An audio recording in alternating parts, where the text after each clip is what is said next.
अंदर हमने एक शख्स को जंजीर में बंधा हुआ देखा और उसने हमसे 3 सवाल पूछे कि मुझे बेसान के दरख्तों के बारे में बताओ, क्या उसमें कोई फ्रूट फल वगैरह है। हमने कहा बिल्कुल, वहाँ हाँ, ये बहुत मैंने सुना है फ्रूट्स इसके बारे में। फल वगैरह है। उसने कहा बहुत जल्द वहाँ कुछ भी नहीं होगा। फिर उसने पूछा मुझे लेक ऑफ तबरिया के बारे में बताओ, क्या उसमें पानी है या नहीं है। हमने कहा बहुत, वहाँ पर बहुत पानी पड़ा हुआ है। ये हदीस हम सब ने बार बार सुनी हुई है कि एक दिन भरी महफिल में रसूलुल्लाह सल्लल्लाहु अलैहि वसल्लम के पास एक ईसाई सही आया है। और उसने इस्लाम कबूल करके अपना वाक़या सुनाया कि मैं और कुछ लोग अरब से मशरिक की तरफ रवाना हुए। अस्सलाम वालेकुम एवरीवन, कैसे हैं आप सब? उम्मीद करती हूँ आप सब अच्छे होंगे। तो आज की जो वीडियो होने वाली है वो है दज्जाल इन पाकिस्तान में। तो कोहिस्तानी ने बनाई है इस पे वीडियो, और ये तो इनकी वीडियो बहुत अच्छी होती है और रिसर्च करके काफी बनाते ही हैं अपनी वीडियो, और ऐसी चीजें बताते हैं जो हमने ना सोची होती है ना सुनी होती है। तो चलिए आइए देख लेते हैं इनकी वीडियो और फिर करेंगे उसके बारे में बात। तो आइए स्टार्ट करते हैं।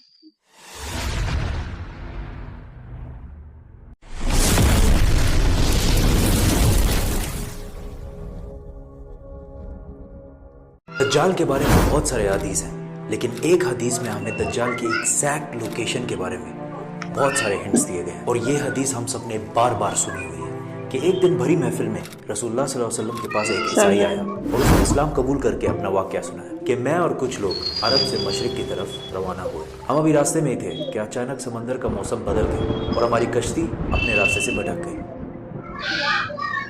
1 महीना इधर उधर भटकने के बाद समंदर ने आखिरकार हमारी कश्ती को एक जजीरे के पास ला खड़ा किया। बड़ी कश्ती डॉक करके हम छोटी कश्तियों के जरिए उस जजीरे पे पहुंचे और वहां हमारी मुलाकात एक अजीब किस्म के मखलूक से, जो बिल्कुल काला और जिस्म पर बहुत ज्यादा बाल थे उसके, और उसने अपना नाम जस्सासा बताया। हमने उससे पूछा तुम क्या चीज हो, क्या मखलूक हो। उसने बोला मुझे छोड़ो, वो उधर एक मंदिर है, उधर जाओ, वहाँ एक शख्स तुम्हारा बहुत शिद्दत से इंतजार कर रहा है। अंदर हमने एक शख्स को जंजीर में बंधा हुआ देखा और उसने हमसे 3 सवाल पूछे कि मुझे बेसान के दरख्तों के बारे में बताओ, क्या उसमें कोई फ्रूट फल वगैरह है। हमने कहा बिल्कुल, वहाँ हाँ, ये बहुत मैंने सुना है फ्रूट्स इसके बारे में। फल वगैरह है। उसने कहा बहुत जल्द वहाँ कुछ भी नहीं होगा। फिर उसने पूछा मुझे लेक ऑफ तबरिया के बारे में बताओ, क्या उसमें पानी है या नहीं है। हमने कहा बहुत, वहाँ पर बहुत पानी पड़ा हुआ है। उसने कहा बहुत जल्द ये भी खुश्क हो जाएगा। और फिर उसने कहा मुझे उस उम्मी पैगंबर के बारे में बताओ, क्या किया है उसने अभी तक। हमने बताया कि वो मक्का से निकलकर मदीना में आबाद हो चुका है। उसने कहा क्या वाकई वो यसरब मदीना आ चुका है। ये कहते ही उसने कहा कि अब मैं बताता हूँ कि मैं कौन हूँ। मैं हूँ दज्जाल और बहुत जल्द मैं अपनी कैद से आज़ाद हो जाऊँगा और तमाम इलाकों में जाऊँगा सिवाय मदीना यानी यसरब के। रसूलुल्लाह सल्लल्लाहु अलैहि वसल्लम ने तमाम लोगों को मुखातिब करके कहा, ऐ लोगो, ये है यसरब मदीना। तमीम अद्दारी जो कह रहा है मुझे उसमें सच्चाई नजर आ रही है। याद रखो, दज्जाल शाम के समंदर में है और ना यमन के समंदर में। और अपने हाथ से मशरिक की तरफ इशारा करके कहा, दज्जाल मशरिक में है, दज्जाल मशरिक में है, दज्जाल मशरिक में है। अब सिंपल सी बात है, एज वी नो कि मशरिक की तरफ सफर के बाद उनकी कश्ती एक जजीरे पे रुकी थी। So let's just find out all the islands east of Medina. Medina के ईस्ट में there is the famous Arabian sea और इसमें मेनली 4 जजीरे पाए जाते हैं। Lakshadweep island in India, Socotra island in Yemen, Masirah island in Oman and Astola in Pakistan. हदीस में क्लियरली फरमाया गया है कि दज्जाल यमन के समंदर में नहीं होगा, तो ये 2 आइलैंड्स तो निकल गए। रसूलुल्लाह सल्लल्लाहु अलैहि वसल्लम ने मदीना में जो मशरिक की तरफ इशारा किया था, अगर उससे हम एक सीधी लाइन खींचे तो वो बिल्कुल अस्तोला आइलैंड के ऊपर से गुजरती है। और जब जसासा ने उनको उस जजीरे पे एक टेंपल मंदिर की तरफ भेजा था, तो इस जजीरे पे एक मंदिर टेंपल के कोई रिमेन्स तो होने चाहिए। इंडिया के इस आइलैंड में तो ऐसा कुछ भी नहीं है, लेकिन पाकिस्तान के अस्तोला आइलैंड में पता है क्या है? मंदिर। अच्छा। लेकिन ये तो 1450 साल पुरानी कहानी है। मंदिर तो अभी 40-50 साल पहले बना होगा। 2000 साल पुराना मंदिर। और मंदिर भी किसका?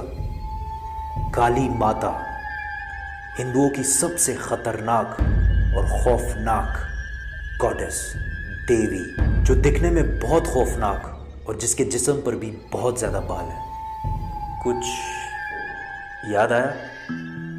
जस्सासा।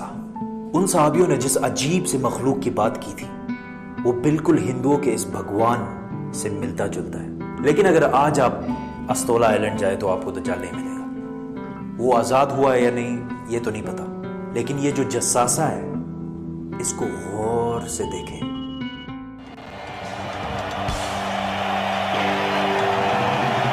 Yeah! 1970 के अमेरिकन म्यूजिक इंडस्ट्री के सबसे बड़े बैंड्स में से एक बैंड रोलिंग स्टोन्स है।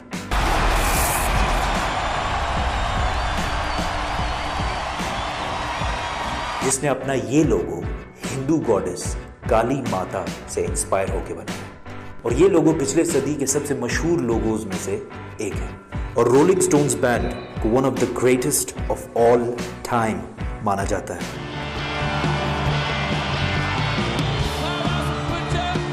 वन वे और द अदर, दज्जाल के जजीरे वाले जसासा का पूरी दुनिया के म्यूजिक इंडस्ट्री और फिल्म इंडस्ट्री को शेप करने में बहुत बड़ा हाथ है। Coincidence? Or maybe not.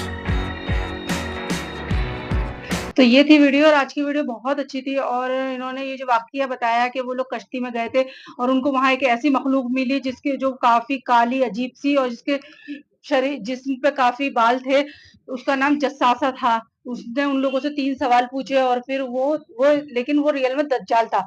तो ये वाकया मैंने पहले भी सुन रखा है। तो मुझे तो आज की वीडियो बहुत अच्छी लगी। तो अगर उम्मीद करती हूँ आपको भी वीडियो पसंद आया। अगर आपको भी मेरी वीडियो पसंद आए तो वीडियो लाइक करना, शेयर करना, कमेंट करके जरूर बताना आपको वीडियो कैसी लगी। और मिलते हैं नेक्स्ट वीडियो में। अल्लाह हाफिज़।